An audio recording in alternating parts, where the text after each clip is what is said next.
So just to show you that sentence finished up, because I got it cut off, and that's the female applicants. Just finish that sentence. And once again, this does not tell us who's better, male or females. All we know is that there's a difference. So in order to find out who's better, you'd have to perform another hypothesis test, claiming what you want to claim. Are males better than females? Females better than males? All we know is that there is a difference. Okay, so let's go to our last example that we will look at some data for, just in case my little explanation of catching some Z's didn't make sense and you don't end up doing that in class. So the last example, in a study on the antihypertensive effects of fish oil, researchers randomly divided 14 male volunteers with high blood pressure to one of the two treatments. The first treatment was a 4-week diet that included fish oil, and the second was a 4-week diet that included regular oil. The response variable was the reduction in diastolic blood pressure, which is measured in millimeters of mercury, and the results of this study are shown below. So the first question they ask us is if you just subtract diastolic blood pressure before the treatment minus diastolic blood pressure after the treatment, what does the value of -6 mean? So like, for example, here, -6 for regular oil. So once again, they went before treatment. So let's just show you this written out. So before treatment minus after treatment. So think about if you get a negative here, which one's bigger? So if you get a -6, that means after treatment is bigger, right? It could be like 2 minus 8. That would give me -6. So that means after the treatment that you had a higher blood pressure, right? So I'll write that in a different color here. So the diastolic blood pressure after treatment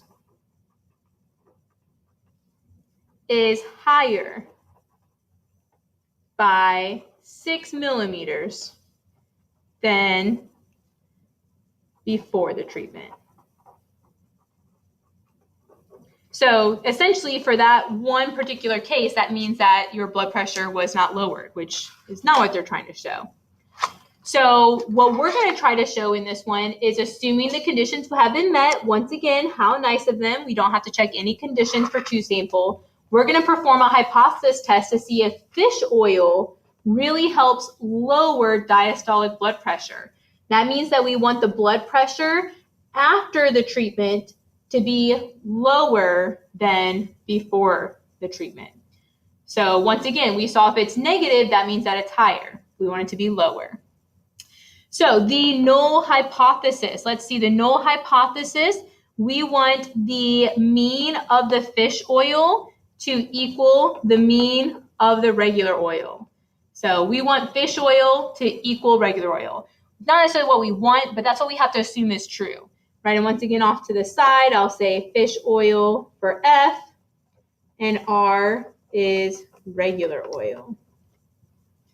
Your alternative, so we want fish oil to really lower. Well, if fish oil really lowers, then we want the difference to be higher. So we want the mean of the fish oil to be bigger than the mean of regular oil, right? Once again, if it's a smaller number like negatives or smaller numbers, that means that after the treatment, you were higher. Okay, we want after the treatment to be lower. So for that to be the case, we need bigger numbers. Okay, so we want the mean of the fish oil to have bigger numbers than the mean of the regular oil. Okay, so let's talk about how you do data in these problems. So I'm going to go to Stat, Edit. I actually need to type in fish oil. Since I put fish oil first in my hypotheses, you have to type them into L1. So make sure that you always pay attention to what you put first for two sample. Of course, I'm going to take the little bit of time it takes to make sure that I typed in everything correctly. And then I'm going to type in regular oil into L2. Okay, that all looks good. Okay, so to do my calculations, I'm going to go back to Stat Test. This time, once again, it's a two-sample t-test again, but instead of having the stats, I have the data.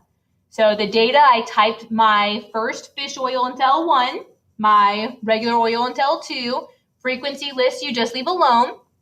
This time I want to show that fish oil is better than regular oil, so I'm going to change to the greater than. Remember, for pooled, just leave that alone. We won't change that. And this time I'm just going to hit calculate since I already showed you the draw function on the first example.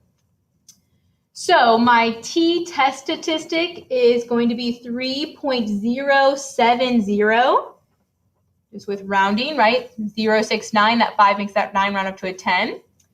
And then my p-value is going to equal 0.004. So 0.004.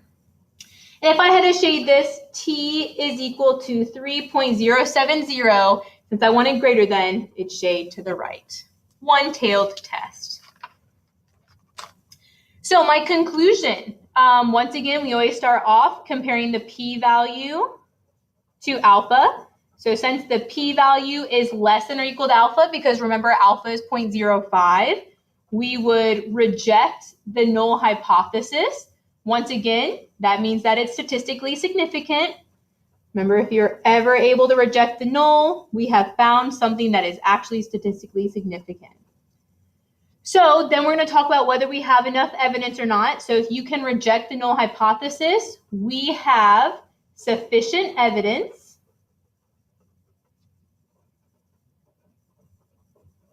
that fish oil